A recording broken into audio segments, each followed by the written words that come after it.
Now at 5, Pittsburgh State University introduces its next president. Soon-to-be Justice Ketanji Brown Jackson talks about the significance of making history. I'm Natalie Brand at the White House with her reflection on the path to her unprecedented achievement. And the diseases we could catch from our pets. The 4 states' most watched news starts now. Preferred Family Healthcare will pay more than $8 million in a bribery and embezzlement case. This is KOAM News at 5. The nonprofit charity serves patients in the 4-state area. Missouri attorneys say elected officials in Arkansas accepted bribes from employees and executives of Preferred Family Healthcare. In exchange, politicians would provide favorable legislative and official action for the charity that included directing funds. Several people have pleaded guilty in the case, while others await trial in October. Prosecutors say the nonprofit's board, through lack of proper oversight, is also responsible. You can learn more about this case on our website. That's KOAMnewsnow.com. Pitt State today announced its new president. Dr. Daniel Shipp will be the 10th president of the university. Shipp is currently the executive vice president and provost of the University of Nebraska system. He says he's focused on the students and making sure they graduate. What's really working well, which there's a lot, and then where maybe I can help. And so I have, of course, from my background, you're going to know that I care a lot about getting students to graduation. So I think that's always going to be a focus no matter where I'm at. PSU's current president, Steve Scott, announced his decision to retire last year. Dr. Shipp takes over in June. A global plastic shortage is putting a strain on some local greenhouses and nurseries in search of containers during the start of gardening season. At the Ozark Nursery in Joplin, customers are encouraged to bring in their plastic pots to be recycled for a 5-cent credit on future purchases. While the business has done this for decades, this year it's filling a crucial need. Out of the 15,000 plastic pots Ozark Nursery ordered, only about 2% have come in. Supply and demand is the problem. There's a lot more growing going on. There's a lot of houses being built, especially around this area. There's a big increase in demand that the growers and the plastic producers are unable to supply. It's been that way since the pandemic started. Ozark Nursery can only accept its own containers. That means plastic pots from other suppliers cannot be taken. Tonight at 6, we're going to talk to another greenhouse in Joplin to find out how the plastic shortage is impacting them. Kind of chilly out there, Doug Hetty. It is. It's been a chilly day for us today. A lot of clouds across the region, had some light showers, even some light snow spitting out there during the morning hours. But finally, we're on the back edge of the clouds, so the clouds are starting to break up. And that's what we're going to see as we go through the evening hours as this whole storm system starts to chug off toward the east. And we look pretty good heading into the weekend. Temperatures, chilly 49, Nevada 49, Neosho 51 in Miami. Pittsburgh is sitting at about 50 degrees. A little bit warmer western counties where the sun popped out a little bit earlier for you, but it's still windy. Still have those northerly winds at about 10 to 20, and then of course gusts have been a little bit higher than that. Through the evening hours, we slide back through the 40s, 30s. Cold night. We're going to have a freeze, hard frost, hard freeze for us tonight. We're going to look at that plus thunderstorms in the forecast here in just a bit. See you then. Today, the White House celebrated the historic confirmation of Judge Ketanji Brown Jackson, who will become the first black woman to serve on the U.S. Supreme Court. Judge Jackson remarked on the significance of the moment by quoting Maya Angelou, saying, "She is the dream and the hope of a slave." Natalie Brand reports from the White House. Thank you all. Noting the history that made this moment possible, It has taken 232 years and 115 prior appointments for a black woman to be selected to serve on the Supreme Court of the United States.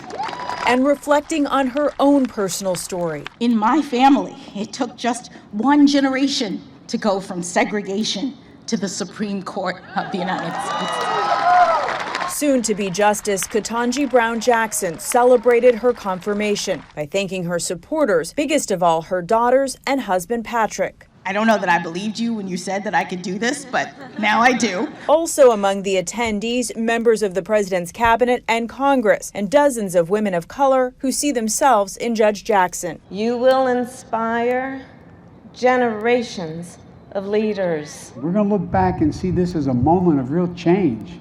Judge Jackson also thanked her mentors, including Justice Stephen Breyer, who she will replace when he retires this summer. When she does, it'll be the most diverse U.S. Supreme Court in its history, with 3 justices of color and 4 women. It is an honor, the honor of a lifetime, for me to have this chance to join the court. Judge Jackson is set to hear arguments on several major issues next term, including voting rights and electoral maps, religious liberty, and LGBTQ rights. Natalie Brand, CBS News, the White House.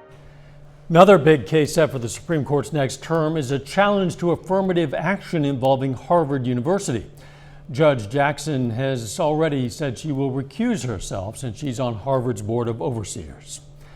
The Academy of Motion Pictures, Arts and Sciences has banned Will Smith from the Oscars and all Film Academy events for 10 years. The decision comes after a Board of Governors meeting today. The Film Academy also apologized for how the slap of Chris Rock at the Oscars was handled during the telecast. Later, a new frontier. Another day for the history books here at Kennedy Space Center. I'm Manuel Bojorquez with the story of the first fully commercial space crew heading to the International Space Station. But first, potentially harmful disease that can be passed from pets to humans. That's just ahead in Health Watch. It's Ashley Spring. Topping today's Health Watch, a new study says life expectancy in the U.S. is still dropping. In 2021, it fell 0.4 years to 76.6 years. This continues the trend from 2020 when expectancy dipped by nearly 2 years. In the decade before the coronavirus pandemic, life expectancy overall didn't change much, but more than 900,000 Americans have died from COVID in the past 2 years. Can your pet make you sick? New research shows potentially harmful bugs can be passed on from your dog or cat. Reporter Tina Kraus has more. Whether it's a hug for your hound or a cuddle for your cat, there's no lack of love between pets and their owners. And they are our family members. We are moms and dads to them, right? But veterinarian Constance Pomba says close contact is spreading bugs that may not respond to antibiotics. We have this resistant bacteria in pets and in humans, and they are living together. That's the bad news. Researchers at University of Lisbon and London's Royal Veterinary College screened stool samples of more than 100 healthy people and the cats and dogs that live with them in Portugal and the UK. In 4 Portuguese households, resistance genes found in pets matched those seen in their owners. In 2 of the homes, bacteria in pets were the same E. coli strains that turned up in their owners. But then the good news is this transmission is very low. E. coli and other bacteria are common in the intestines of healthy people and animals, and while most are harmless, some can cause serious food poisoning or life-threatening infections. The main advice is wash your hands, like we do with COVID. Wash your hands after collecting the feces. Researchers warn overusing antibiotics in people and pets is also driving up the risk of infection, but say their findings shouldn't cause alarm. Don't be afraid of having a dog and cat. We should be, reassured that the transmission is low. So with good hygiene, pets and their owners can keep spreading the love. Tina Kraus, CBS News, London. During the height of the pandemic, researchers were concerned that pets may be able to transmit COVID to people, but found that people are actually the ones who can spread it to animals, although cases like that have been relatively rare.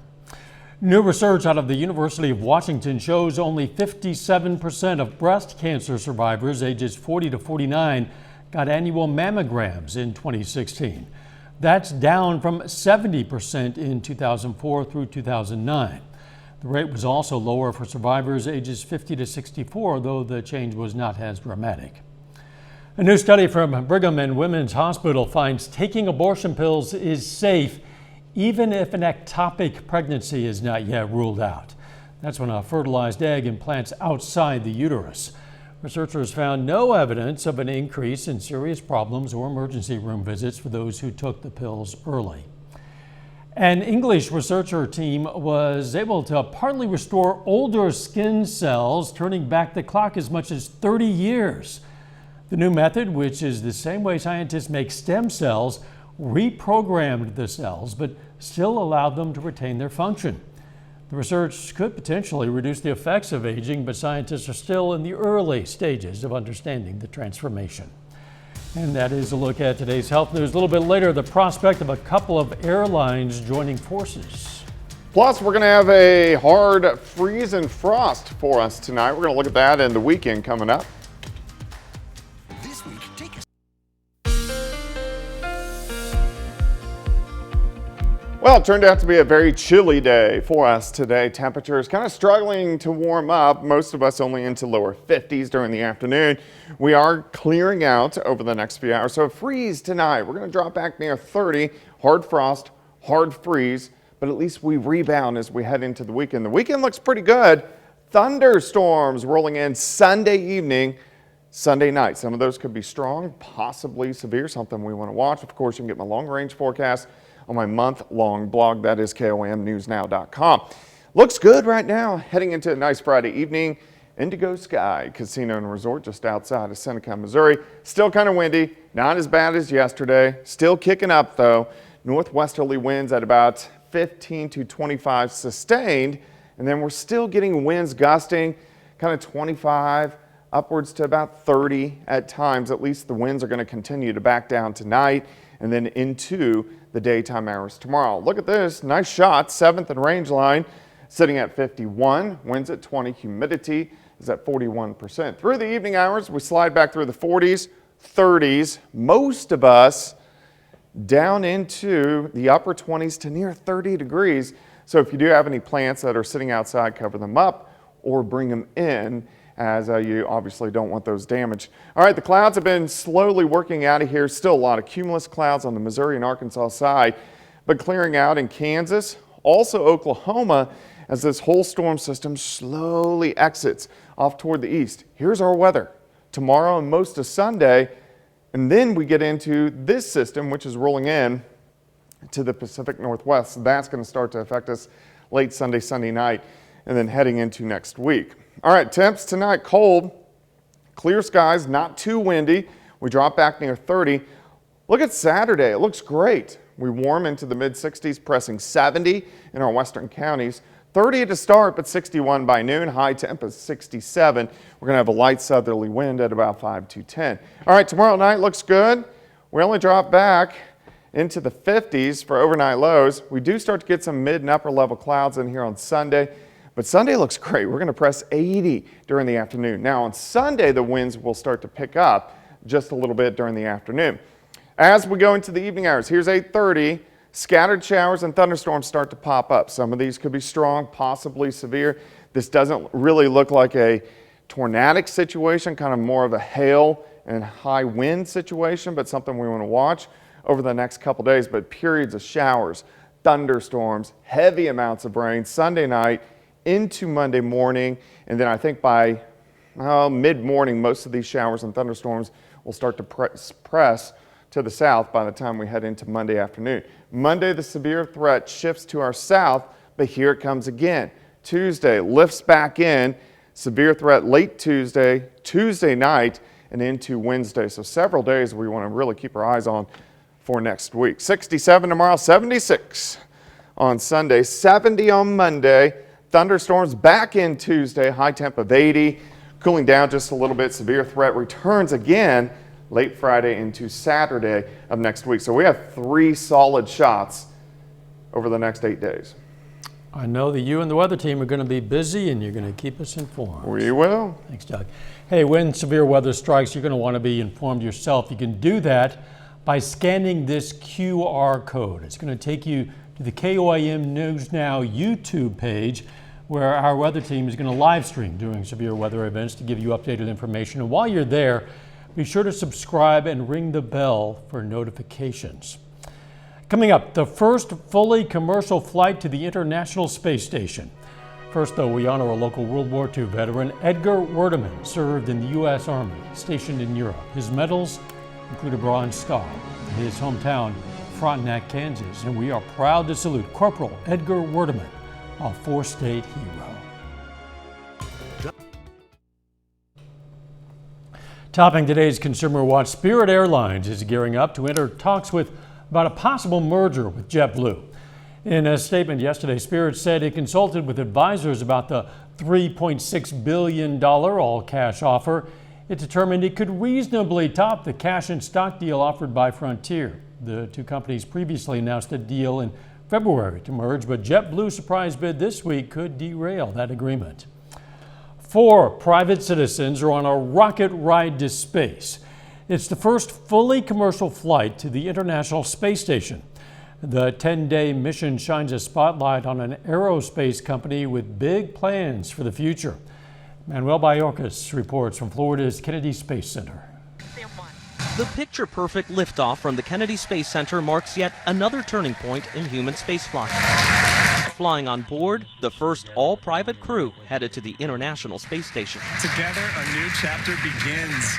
American Larry Connor, Canadian Mark Pathy, and Israeli Eitan Stibbe are each paying millions of dollars for the trip. The commander of the 10-day mission is former NASA astronaut Michael Lopez Alegria, who retired 10 years ago after logging more than 250 days in orbit. I've been advocating for commercial human spaceflight since I left NASA. And, thinking that I would do that from the sidelines as a cheerleader, and now I get, the ball on first and goal. It's a wonderful opportunity. I couldn't be happier. While SpaceX is providing the ride, another company, Axiom Space, is managing the mission. The crew will work alongside professional astronauts once they reach the space station. Lopez Alegria says that makes them more than space tourists. These guys are eager, they're smart. I think the most important quality that they have is they want to perform. Axiom's CEO spent 30 years at NASA, and the company plans to build the first commercial space station. This is the first step in a number of flights that allow us to work with NASA, to learn how to operate together. Enjoy your trip to that wonderful space station in the sky. For now, it's all eyes on Axiom 1, scheduled to dock at the space station Saturday morning, setting the foundation for a new era of space adventure. Manuel Ballorcas, CBS News at the Kennedy Space Center. That crew is scheduled to return to Earth on April 19th. More than half of Americans are embarrassed to talk about money. That's according to a new survey by OnePoll. Respondents said the most controversial topic is asking about their parents' finances. That's followed by debt and wills. And debt is such a taboo topic that almost 60% of people mask their money situation on social media to appear more financially stable. A final check of the forecast next.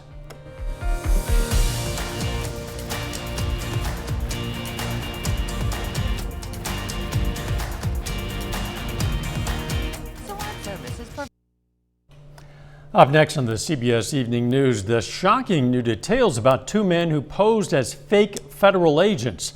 How close do they get to the president's protective detail? Then on KOAM News at 6, as Oklahoma considers more abortion restrictions, abortion providers in Kansas get more calls. Plus, our reporter Kate Kelly has more on how the plastic shortage is affecting area greenhouses.